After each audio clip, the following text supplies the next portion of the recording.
alongside Timmy. My name still remains my name. E to the X to the P, expensive himself. Any other one, the Masai, Asakiantofi. Buyaka! This is my story. I'm proud to tell you my story. My name is Maxwell Chibike Opera, a lawyer, an activist. This is my story. My name is Zachary Aldo, and this is my story. My name remains Ekpoto Emmanuel, and this is my story.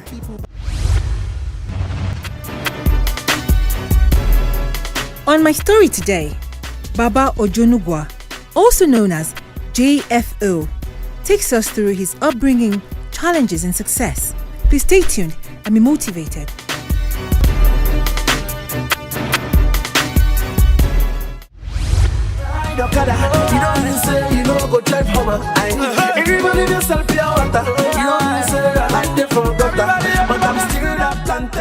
Have you heard me today? I need you to know that this is my story from rags to riches. My name is Adechon Shote, Ni Abuaba. This is my story. I can't tell you everything, you know.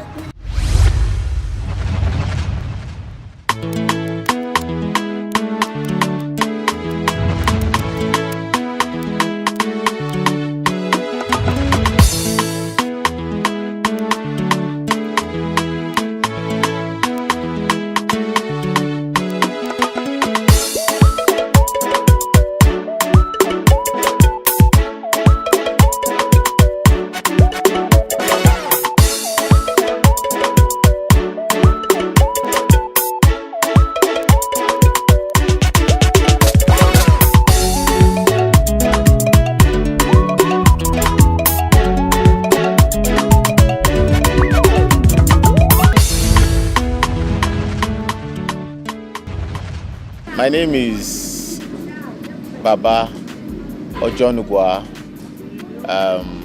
James Frederick OJONUGWA. Some people call me JFO, but I like to call myself Nugwa. I was born in Kogi State. I grew up in Benue State, Makurdi. I schooled in Mount St. Gabriel Secondary School, Tenamdo Nursery and Primary School. I went to the University of Ilorin. Got a Bachelor of Arts degree in Performing Arts and majored in music. I went to the Nnamdi Azikiwe University and did my postgraduate studies there and got a degree in mass communication with bias in the social media. I basically grew up having fun. I spent most of my years in school, away from home.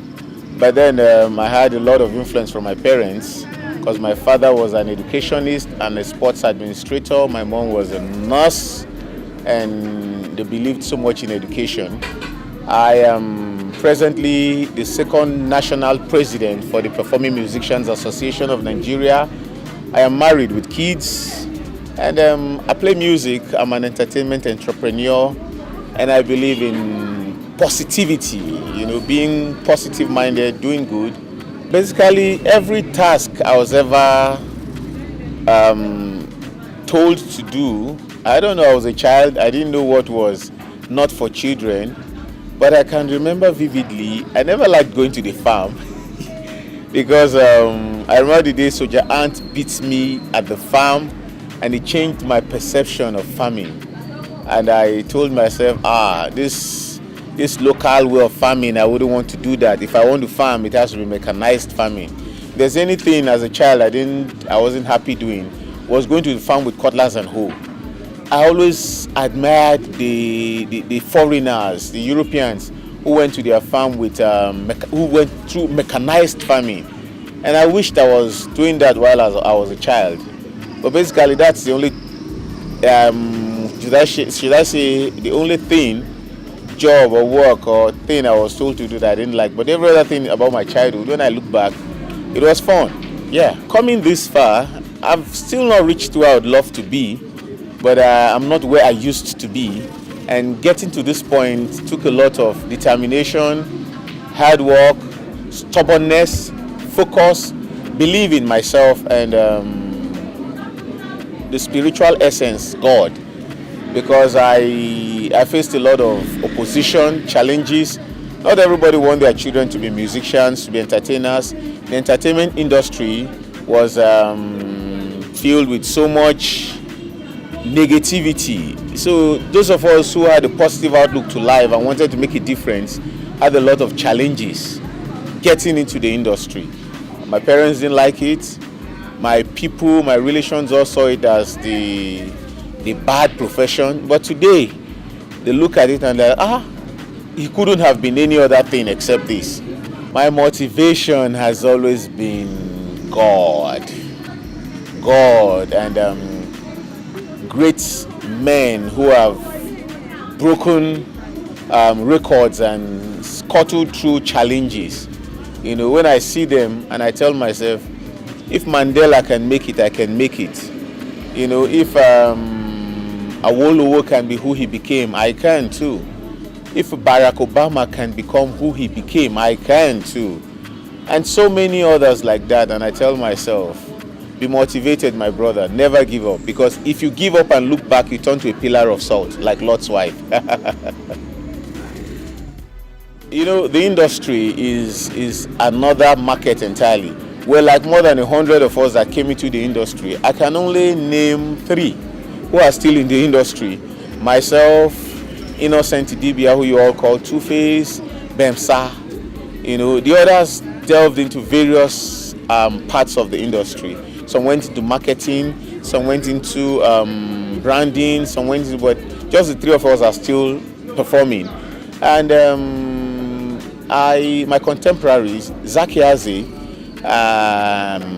P-Square, I think LD, who again, Nigaro, Basket Mouth, Clint the Drunk, AY. These are the big names, and we also have a lot of smaller names. And but basically, we all pass through various roads to the market, and that's the most important thing. And we're all satisfied and happy with what we're doing. As an artist, I basically believe that art should be part of society. There's no art without the society the artist grew from. And I'm Igala, 100%. I'm from Kogi State. I'm Nigerian. I'm West African. I'm African. I'm black. So whatever artistic form I do has to show all of this. And now I'm a musician. There's no way I would do the music of the white man, the classics of the white man. We have our African classics. And then as a modern day musician, definitely I would have to be influenced by modern day contemporary sound. Fela played a huge role. Majek Fashek, Wyclef, Two-Face Idibia, Bob Marley, Peter Tosh, and all of that. So the kind of music I do, I basically don't like tying down music to a genre, because I believe that music is a spirit and should be left to fly. I can do a reggae song now, I can do a hip hop song now, I can do an Afro song now, but basically every song that I sing and I compose has this African feel. There's an African bias. So I try to call my sound African contemporary music, because I don't tie down to anything. There's reggae, and in the reggae you have the influence of the talking drum and all of that, etc., etc. And yes, affecting society with my sound, because I believe in Africa, art for art's sake does not exist. There has to be art for society's sake, to change the society, to influence the society, for national development, etc. I do songs that affect society. Odwigala, one of the songs I've done recently, Odwigala, it means names in Igala. It was influenced by a lecture I heard in the USA, and the guy was advocating for Africans, be African names. Then I was being called JFO, James Frederick, OJONUGWA. And I told myself, my name is Baba OJONUGWA, for crying out loud. Why should I be bearing that whole foreign sounding name? And I started advocating for Africans to bear their names, and I did the song Odwigala. And in the song, I said, Omigala uche udola mi maja no, udola mi maja no, maja no, maja menajo duigala. Alikeju, Ajanigo, Adukileji, Okpanachi, so many, and I listed about 200 Igala names in that song. It's after that I did Tido Igala, do the Igala dance. I did African Woman. I did Say No to political whatever. I try to affect society with the songs that I do. And I believe every African artist should also think about that, because there is nothing like art for art's sake in Africa. It's alien, it's foreign. It's only in the white man's land you hear someone playing pam pam pam pam without thinking. But here, when you do a pam pam pam, you may be hailing a king or calling your troops out. Every musical sound, every artwork has a reason. There's what you call grand corruption, petty corruption, and systemic corruption. Free education is the cheapest project a government can embark, unlike construction. Small issues like lights, steady power supply. For me, that's the biggest issue. We need to look at socio-political, economic foundations and resilience organizations for our teenagers. Leadership is an opportunity for you to serve other people. And if you are not willing to serve, you have no business being in leadership.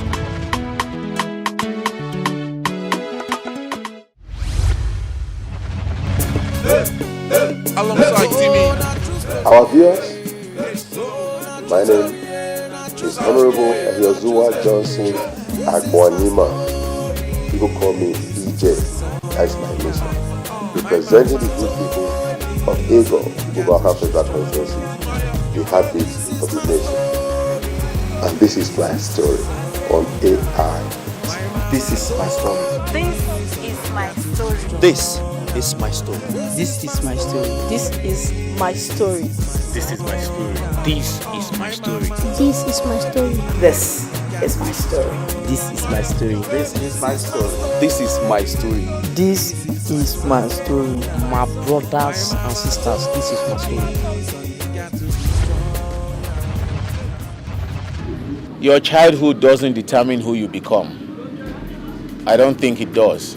It has a way of molding your mentality, but then whoever and whatever you become depends on you. You are the one who determines who you are. It's a spiritual thing, it's a mental thing, it's a psychological thing. You have to make up your mind to be what you want to be and focus on it. Your childhood notwithstanding. Barack Obama, Kenyan, became the president of America. Olusegun Obasanjo eventually became the president of Nigeria, and so many others like that. So yeah, your childhood doesn't determine it. It has a way of affecting, but you can break every barrier you want to if you put your mind to it. I don't believe in luck. Luck doesn't happen. Or maybe you can say when preparation meets opportunity. Many people call that luck, but that's what I've always been prepared. I've always been prepared for that time that opportunity will come. You will never catch me unprepared. They say opportunity comes but once, but I don't believe that. I've had so many opportunities and I've made so much use of it. So yeah, I don't believe in luck. I believe in preparation for opportunity. Well, if I have to relive my childhood, maybe I would have stayed more in school. I spent more time going to shows while I was in school, from secondary school days to the university. I was going for events, I was having fun, I was going to shows, life was good.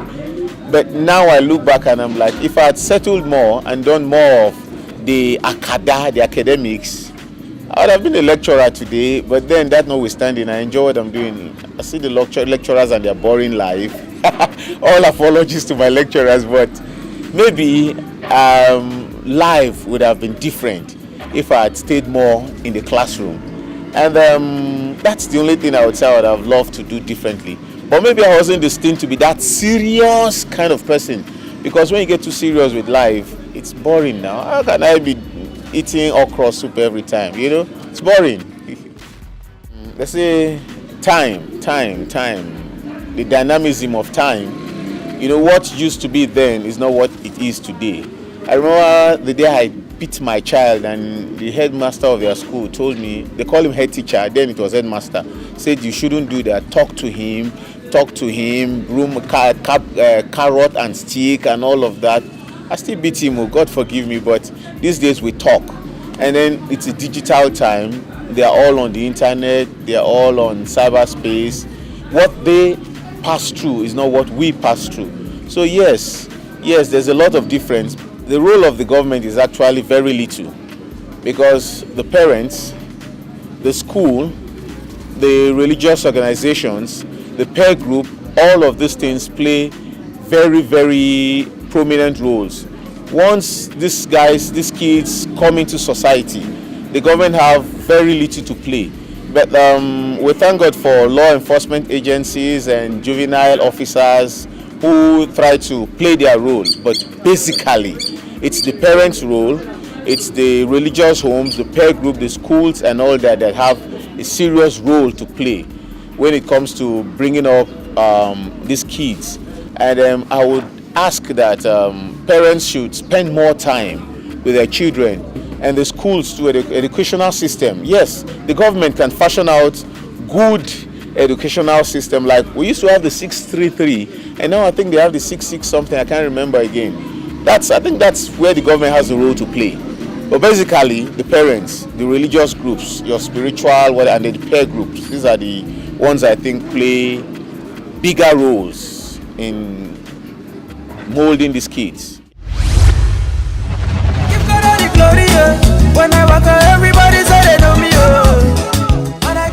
My name is Ugochukwu Omeago. Grew up a young child with polio, survived it and succeeded through it as well. And went to the primary school here in Nigeria and went to a secondary school. Finished from the university here before I traveled to the United States. I have worked in several companies that are blue chip companies. I have built about 4 companies, and each time people see me, they wonder how I did it. But I'm so surprised that they're even shocked, because every human being, regardless of the circumstances you were born, you're always bigger and better when you realize that you have the power to do anything. And I'm sure that if you believe that you can and have the capacity, you can always be anything that you really want. And this is my story.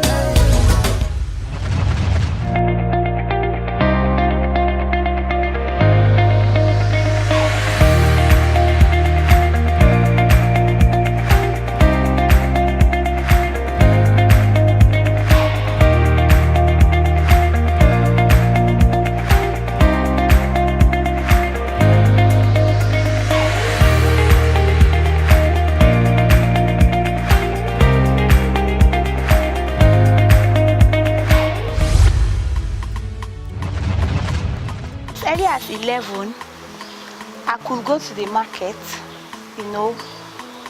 shop, come home, I cook for the whole family, a family of 10 at that tender age. Sometimes I have to go selling akara to make some little money, or to be given some few of those akara as part of the payment. From JS3 to XS3, I was working in the market in Warri. In a particular market called Besu Market, I was pushing wheelbarrow and truck, then as a student.